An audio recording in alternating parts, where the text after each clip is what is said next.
Good afternoon. Today I would like to talk about a book that has genuinely changed the way that I view dying, caregiving, and how to show up for someone who is suffering. This book is titled Hoping for More by Deanna Thompson. I would also like to share the part of the book that impacted me the most, how it relates to a hospice patient that I've cared for previously, as well as how I'm going to utilize these insights in my own personal life.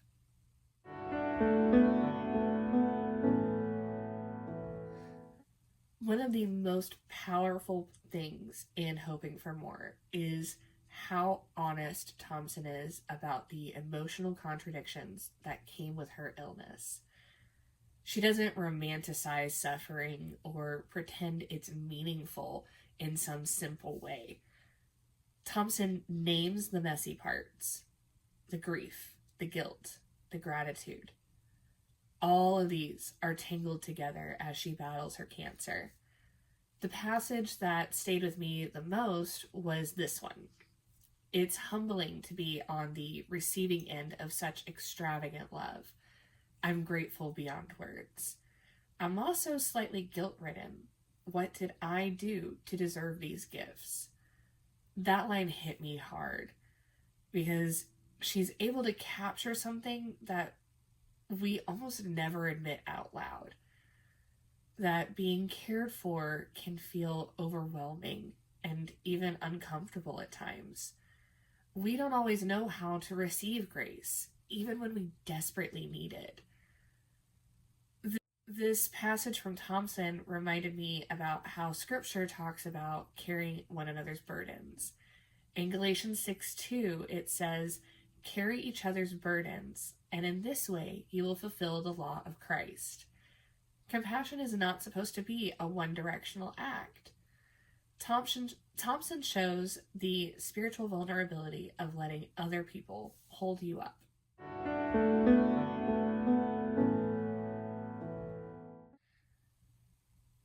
Back when I was working in hospice as an LPN, I assisted with the admission process of an elderly lady who had very advanced Parkinson's disease. During our admission process, I learned that she was planning on pursuing VSED, that is, voluntarily stopping eating and drinking. She wasn't eligible at that time for Oregon's Death with Dignity Act, as her disease hadn't progressed to a terminal enough stage, but she was at a point where she could choose comfort-focused care, and she was appropriate for hospice at that time. I remember that her daughter and her son-in-law were in the room while I was doing the admission process, and they were fully supportive of their mother's decision to pursue VSED, but they were very clearly grieving this. At first, I wasn't sure what to do with the information. I had never encountered this.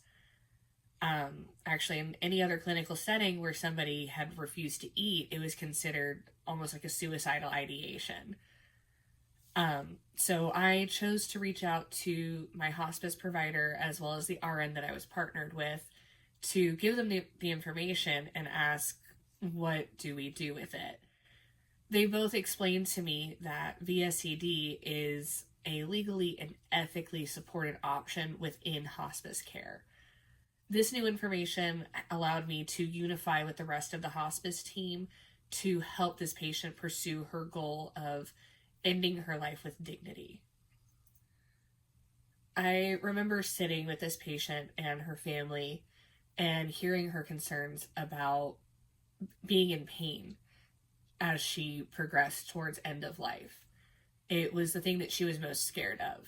She wasn't afraid of dying. She was ready to pass. She felt like a prisoner within her own body, but she wanted assurance that if she chose to not eat or drink, that it wouldn't cause her undue suffering and undue pain. My role in this moment was to just sit with her, answer her questions honestly, and help prepare her for what to expect. I was able to explain the dying process to her and explain that it is completely natural. I was also able to reassure her that as she was being admitted onto our hospice, we already had orders for morphine and lorazepam. We were just waiting on the meds to arrive, but the orders were there, and we could use them as we needed when we deemed it was necessary. And that these two medications in tandem with each other would make her feel as though, in my own words, that she was on a cloud. So I was able to explain to her that with these two medications, she would not be suffering. I remember that her daughter was right next to her as my patient and I were talking, and she was holding her hand. The two of them were tearful with each other, but they were accepting in what was to happen.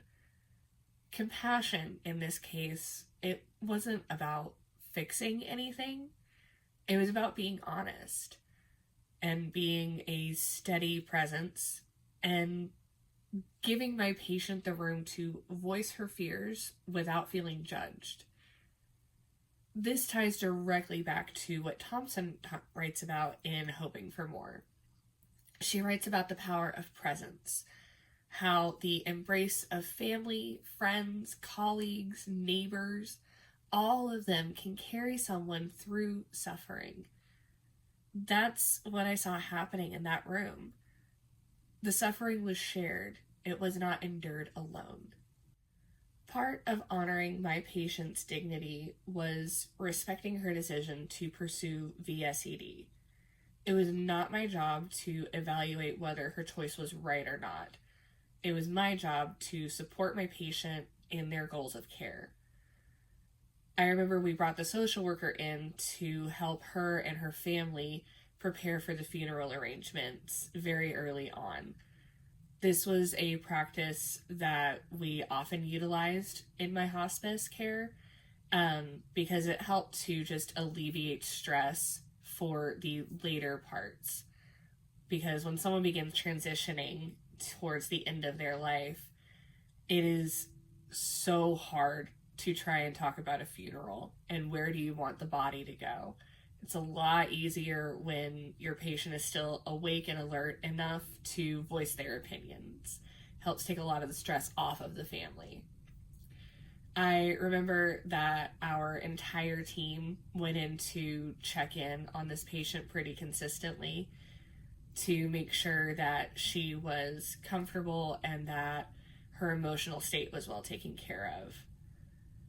I remember that this patient did decline chaplain services, and that became a moment of honoring her autonomy. She had never been a truly religious person and didn't see the need for any spiritual care at that time.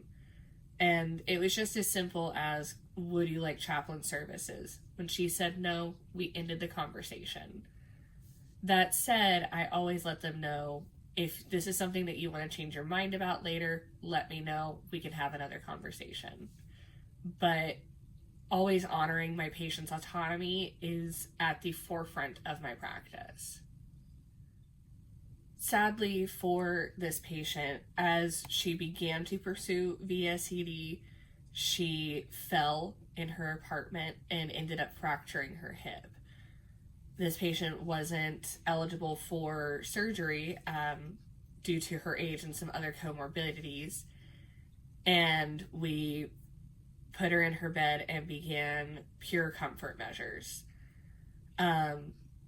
We had been taking care of her for a few months, and she had been moved off of my case list, and so I wasn't one of her primary nurses anymore. But when I learned of the fall and I learned that she was beginning to transition towards the end of her life, I made a point to go visit her one last time. I remember that her family was gathered in the living room and her primary RN was at her bedside checking on her comfort. Her family was tearful, but still accepting of what was happening. And they were grateful to me and to the rest of the hospice team for taking care of their mom and supporting them. I remember feeling very humbled when receiving the gratitude from the family for taking care of their mother. and it was the same mix of emotions that Thompson described in her book. After talking with my patient's family, I entered her room. She was laying in bed and wasn't responsive at that time, but I still talked with her as if she could hear me. I remember thanking her for letting me care for her, and I told her that I would remember our conversations. She ended up passing the next day, peaceful and surrounded by family. This was grief and grace intertwined, the exact dynamic Thompson names throughout her book. Working with this patient didn't just shape my clinical practice. It helped to reshape my personal understanding of suffering and grace.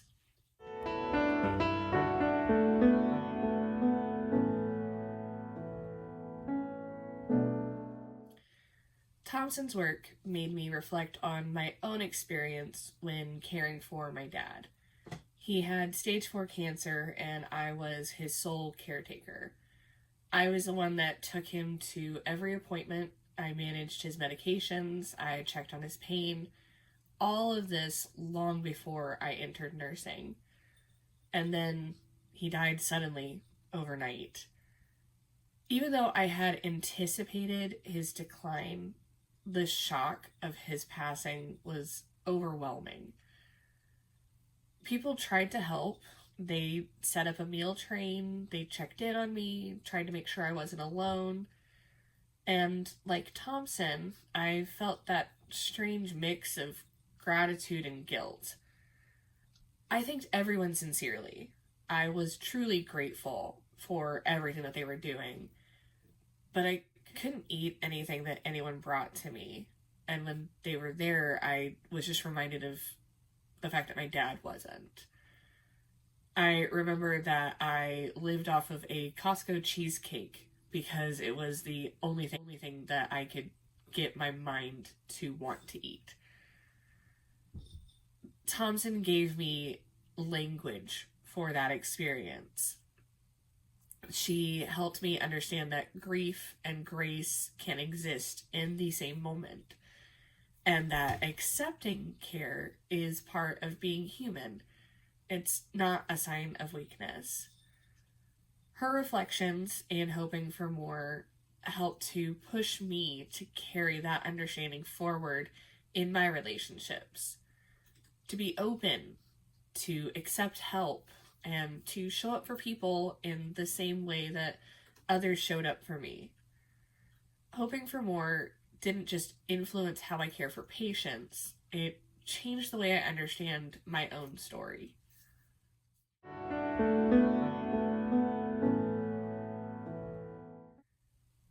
In the end, hoping for more taught me that suffering doesn't need to be justified to be acknowledged, and that presence, simple, honest presence, is one of the most powerful forms of care that we can offer. These insights shape not only my personal nursing practice, but the way that I will move through the world moving forward. Thank you for watching.